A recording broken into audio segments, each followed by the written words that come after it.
In November 2019, the International Consensus Document on Prevention of Device-Related Pressure Ulcers was released. The panel of global experts, which I chaired, recommended to consider application of prophylactic dressings under rigid devices to reduce the risk of commonly reported device-related injuries.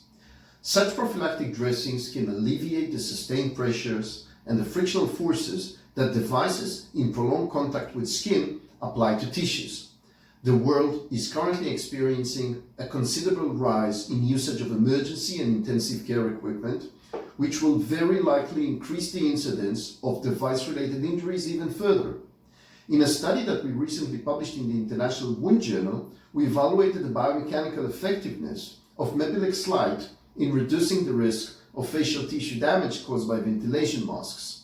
We first measured the forces that are applied by a mask onto the skin.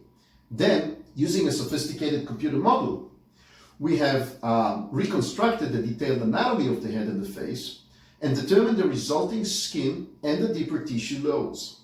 Facial tissue loads at vulnerable sites were substantially alleviated by Mepilex Light dressings that were cut to shape to provide localized cushioning. The prophylactic use of dressings in reducing the risk of medical device-related pressure injuries is well reported. However, their use under personal protective equipment, now is referred to as PPE, in terms of maintenance of a seal and potential impact on viral transmission, has not been tested by Mölnlycke or by others to our knowledge. To conclude, in our published work, we provided the scientific evidence that supports the practice of clinicians in applying dressing cuts to protect tissues from device-related injuries.